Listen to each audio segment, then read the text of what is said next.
Having two dads offered me the choice of contrasting point of view, one of a rich man and one of a poor man.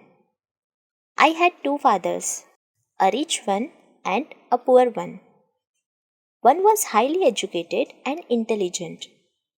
He had a PhD and completed 4 years of undergraduate work in less than 2 years. He then went on to Stanford University, the University of Chicago, and Northwestern University to do his advanced studies, all on full financial scholarships. The other father never finished the 8th grade. Both men were successful in their careers, working hard all their lives. Both earned substantial incomes, yet one always struggled financially. The other would become one of the richest men in Hawaii. One died leaving tens of millions of dollars to his family, charities, and his church. The other left bills to be paid. Both men were strong, charismatic, and influential. Both men offered me advice, but they did not advise the same things. Both men believed strongly in education, but did not recommend the same course of study. If I had had only one dad, I would have had to accept or reject his advice. Having two dads offered me the choice of contrasting points of view, one of a rich man and one of a poor man. Instead of simply accepting or rejecting one or the other, I found myself thinking more, comparing, and then choosing for myself. The problem was that the rich man was not rich yet, and the poor man was not yet poor. Both were just starting out on their careers, and both were struggling with money and families. But they had very different points of view about money. For example, one dad would say, "The love of money is the root of all evil." The other said, "The lack of money is the root of all evil." As a young boy, having two strong fathers, both influencing me, was difficult. I wanted to be a good son and listen.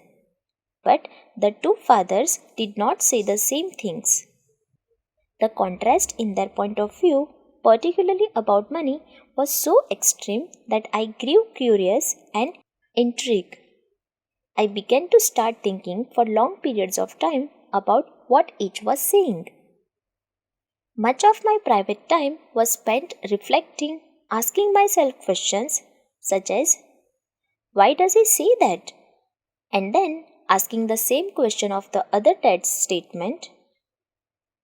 It would have been much easier to simply say, "Yeah, he is right, I agree with that."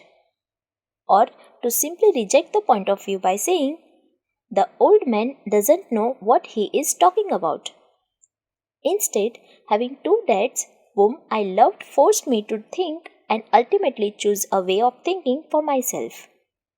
As a process, choosing for myself turned out to be much more valuable in the long run than simply accepting or rejecting a single point of view.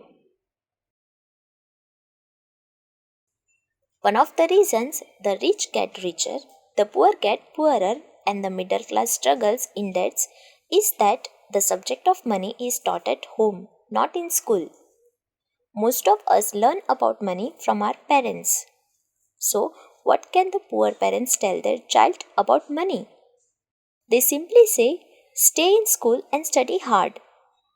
The other child may graduate with excellent grades, but with a poor person's financial programming and mindset. Sadly, money is not taught in schools. Schools focus on scholastic and professional skills, but not on financial skills. This explains how smart bankers, doctors, and accountants who earned excellent grades may struggle financially all of their lives. Our staggering national debt is due in large part to highly educated politicians and government officials making financial decisions with little or no training in the subject of money. Today, I often wonder what will soon happen when we have millions of people who need financial and medical assistance. They will be dependent upon their families or the government or financial support. What will happen when Medicare and Social Security run out of money? How will a nation survive if teaching children about money continues to be left to parents, most of whom will be or already are poor? Because I had two influential fathers, I learned from both of them. I had to think about each dad's advice, and in doing so, I gained valuable insight into the power and effect of one's thoughts on one's life. For example, one dad had a habit of saying, I can't afford it. The other dad forbade those words to be used. He insisted I ask, how can I afford it? One is a statement and the other is a question. One lets you off the hook and the other forces you to think. My soon to be rich dad would explain that by automatically saying the words, I can't afford it, your brain stops working. By asking the question, how can I afford it? Your brain is put to work. He did not mean that you should buy everything you want. He was fanatical about exercising your mind, the most powerful computer in the world. He would say, my brain gets stronger every day because I exercise it. The stronger it gets, the more money I can make. He believed that automatically saying, I can't afford it, was a sign of mental laziness. Although both dads worked hard, I noticed that one dad had a habit of putting his brain to sleep when it came to finances, and the other had a habit of exercising his brain. The long term result was that one dad grew stronger financially and the other grew weaker. It is not much different from a person who goes to the gym to exercise on a regular basis versus someone who sits on the couch watching television. Proper physical exercise increases your chances for health, and proper mental exercise increases your chances for wealth. My two dads had opposing attitudes, and that affected the way they thought. One dad thought that the rich should pay more in taxes to take care of those less fortunate. The other said taxes punish those who produce and reward those who don't produce. One dad recommended study hard so you can find a good company to work for. The other recommended study hard so you can find a good company to buy. One dad said, the reason I'm not rich is because I have you kids. The other said, the reason I must be rich is because I have you kids. One encouraged talking about money and business at the dinner table, while the other forbade the subject of money to be discussed over a meal. One said, when it comes to money, play it safe. Don't take risks. The other said, learn to manage risks. One believed, our home is our largest investment and our greatest asset. The other believed, my house is a liability, and if your house is your largest investment, you are in trouble.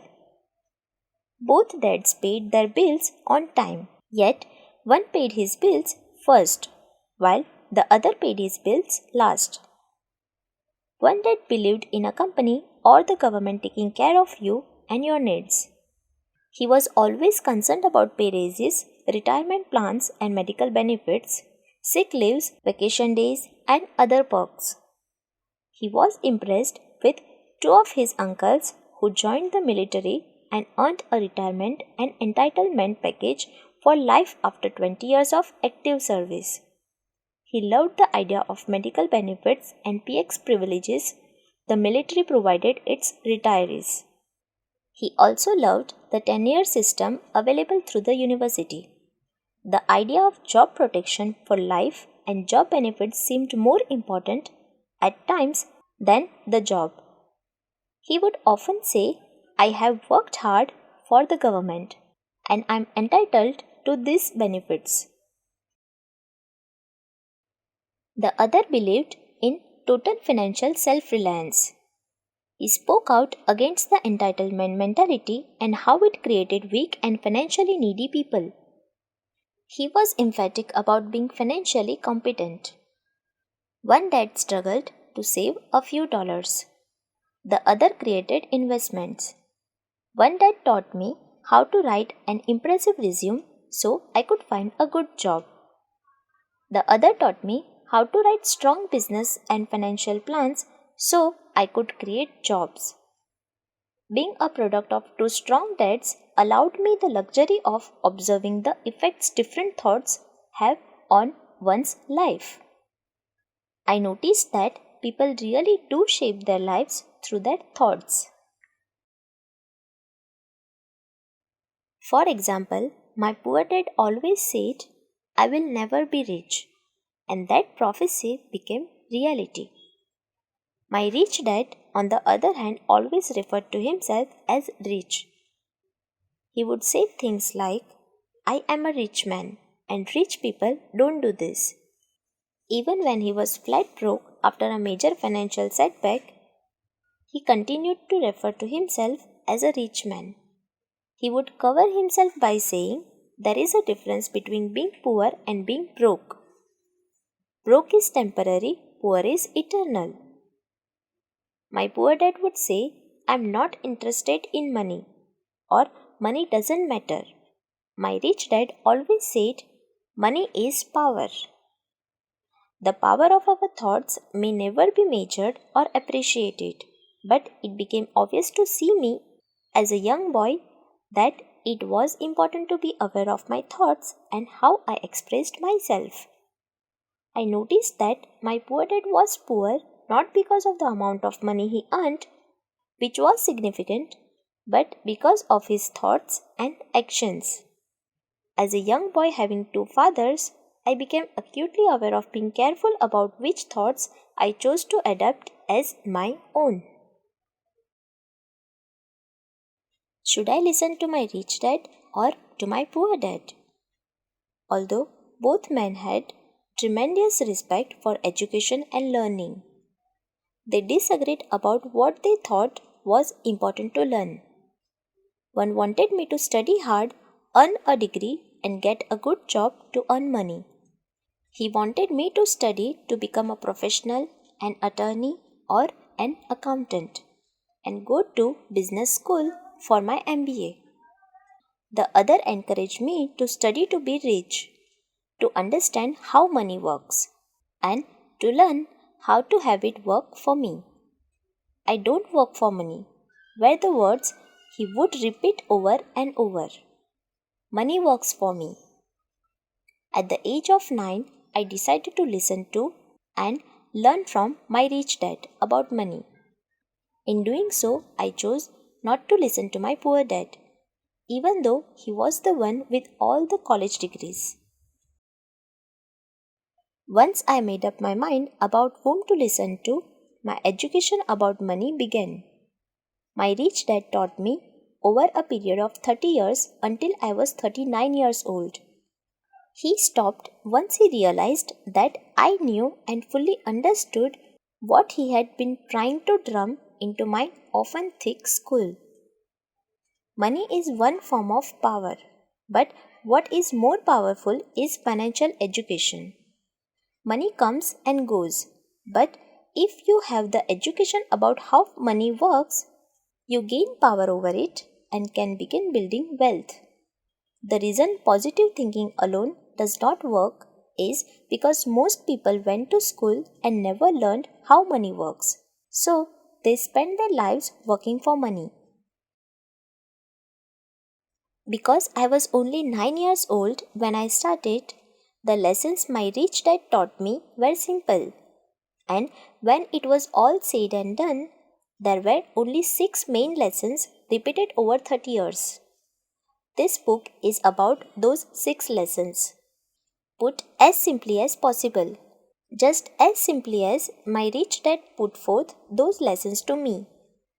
The lessons are meant not to be answers, but guideposts that will assist you and your children to grow wealthier, no matter what happens in a world of increasing change and uncertainty.